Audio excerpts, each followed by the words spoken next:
Assalamualaikum warahmatullahi wabarakatuh. Alhamdulillahirabbil alamin. Wassalatu wassalamu ala asrofil anbiya'i wal mursalin Sayyidina wa maulana Muhammadin wa ala alihi wa sahbihi ajmain. Amma ba'du. Sobat-sobatku yang dirahmati Allah, alhamdulillah kita bisa jumpa lagi. Pada kesempatan ini aku akan sampaikan sebuah topik, yaitu hasrat memimpin. Sobat-sobatku, ada sebuah hadis yang mengatakan, "Wahai Abdurrahman, janganlah engkau meminta menjadi pemimpin, sebab jika engkau dijadikan pemimpin karena permintaanmu, maka engkau akan terbebani. Tapi jika engkau menjadi pemimpin bukan karena permintaanmu, maka engkau akan dibantu untuk mengatasinya." Hadis riwayat Bukhari. Demikian suatu kali Rasulullah SAW menasihati seorang sahabat bernama Abdurrahman bin Samurah. Ketika itu ia meminta untuk diangkat menjadi seorang pemimpin. Melalui hadis ini, Rasul tak bermaksud melarang mukmin terjun ke politik, terutama bila niatnya didasari tujuan dakwah dan amar ma'ruf nahi mungkar. Namun niat baik saja tentu tak cukup, sebab seorang pemimpin hendaknya memiliki kompetensi mumpuni terkait amanah yang diembannya.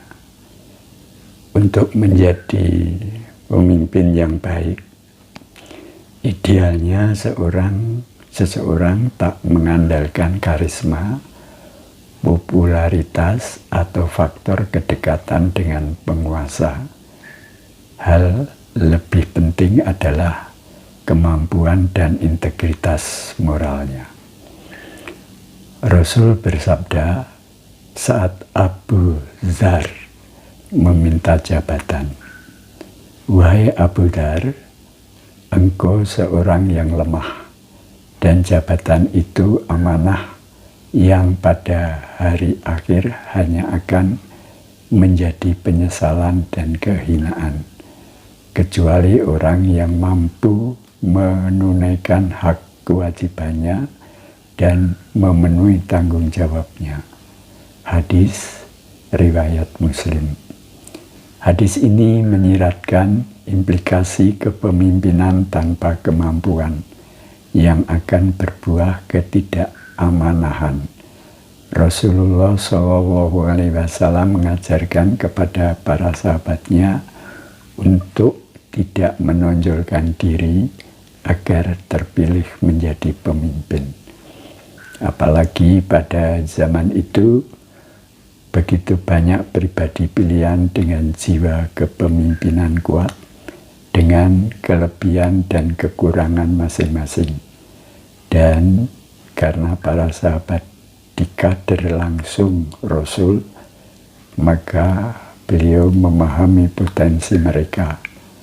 Sebagai utusan Allah Subhanahu wa Ta'ala, Rasulullah SAW tak pernah lepas dari arahan wahyu dalam setiap pengambilan keputusan penting terkait pergantian kepemimpinan, juga bermusyawarah dengan para sahabat.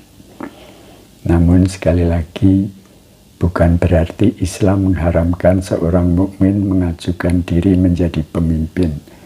Seperti digambarkan Al-Quran, Nabi Yusuf mengajukan diri untuk menerima kepemimpinan. "Jadilah aku bendaharawan negara atau Mesir.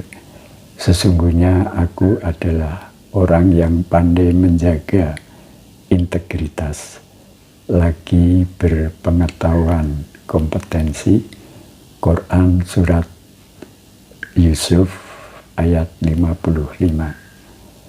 Tampak jelas, bolehlah seorang mengajukan diri menjadi pemimpin, setidaknya harus memahami sejumlah kriteria, yakni integritas moral yang tinggi, kompetensi dan kapabilitas yang mumpuni, serta rekam jejak yang bersih dan telah teruji. Dalam Al-Quran dikisahkan Nabi Yusuf mengajukan diri menjadi pemimpin setelah terbukti tidak bersalah dan dibebaskan dari penjara negara. Krisis ekonomi yang menimpa bangsa Mesir membutuhkan pemimpin baru yang solutif. Mereka menemukan jawabannya pada sosok pribadi yang menawan dan potensi kepemimpinan Nabi Yusuf.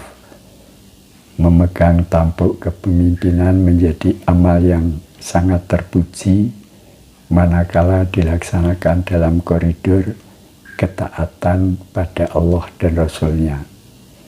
Buah sistem kaderisasi yang Rasulullah rintis adalah pemimpin dengan tipikal Abu Bakar, Umar bin Khattab, Utsman bin Affan, Ali bin Thalib, dan Umar bin Abdul Aziz. Mereka membuktikan kepemimpinannya tak didasarkan syahwat berkuasa. Sementara pemimpin bangsa di dunia yang hanya bermodalkan ambisi dan dorongan syahwat berkuasa tanpa menaati rambu-rambu Allah dan Rasul-Nya ternyata membawa rakyatnya kepada kehancuran. Kekuasaan mereka berakhir dengan cara paling nista dan kehinaan serta penyesalan di hari kiamat kelak. Sesungguhnya kalian meminta menjadi pemimpin, nanti kalian akan mendapatkan penyesalan pada hari kiamat. Hadis riwayat Bukhari. Demikian sobat-sobatku, sebuah topik hasrat menjadi pemimpin. Semoga kita senantiasa mendapat ridho dan amanah dari Allah Subhanahu wa Ta'ala. Billahi taufiq wal hidayah.